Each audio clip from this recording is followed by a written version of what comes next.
to a power, and we want to differentiate it, so it will be 4 times whatever to the third power times the inner function prime.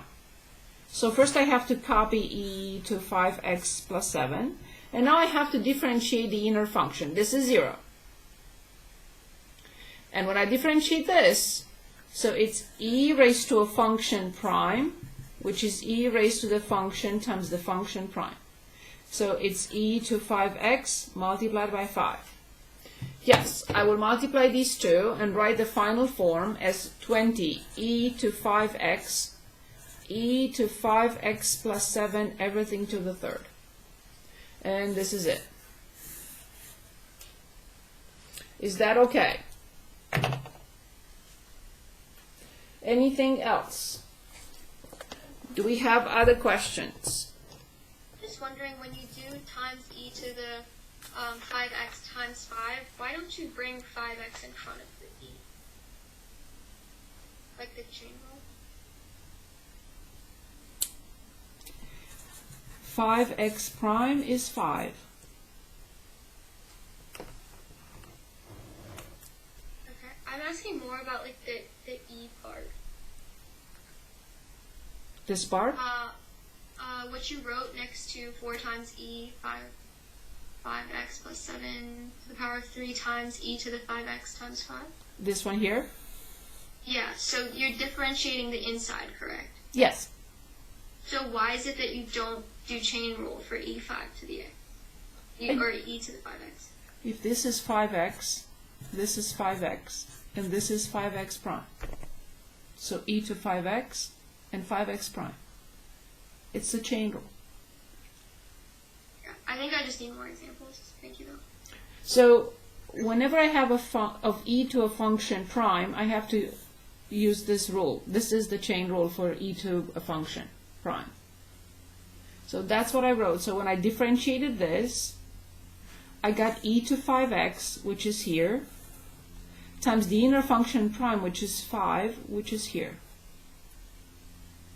This is the chain rule for the inside of this function. I thought the chain rule for the e to 5x was 5e to the 5x once you had differentiated it. Right here. Yeah, why don't you have a 5? Oh, that's a weird way. Okay. I think that's just a different way to write it than we've been doing it, or like our math lab shows it. They would write it 5e to the 5x. Yes, difference. because they put the function first and then, but that's confusing. Yeah, I mean, I just finished the math lab for it, and they didn't write it like that in any of them, so I think sometimes it's confusing for us when the math lab does things different than you, since we are required to repeat it. So the math lab does it. So here it is. So you see that it's exactly the same.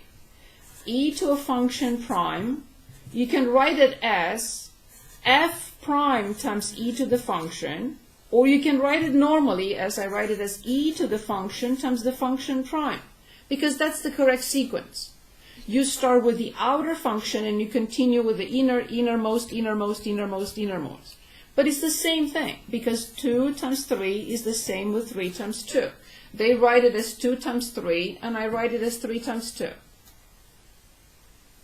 This is this, this is this. But this is not the way we write it. See, if I have, for example, 2x to the third plus 5x to the fourth power, I do not start from the inside to differentiate. That's why this is confusing and wrong. They wrote here, if I use their method, then I will differentiate the inner function first and then the outer, and that's wrong. We always differentiate the outer first. Let's say df over dx and times dx over dt, and we go from the outermost to the innermost. They just skipped a step and they already put it in the correct order. So you have to show this step, and then you can rearrange it the way you like. But we never differentiate the inner function as the first step and then the outer function as the second step. That is incorrect.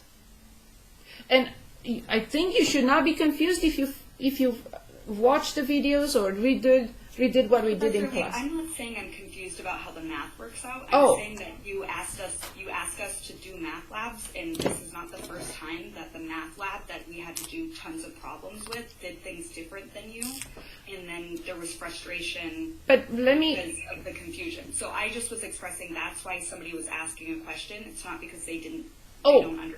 Okay, so let me just say this. Okay, let me switch the camera so you can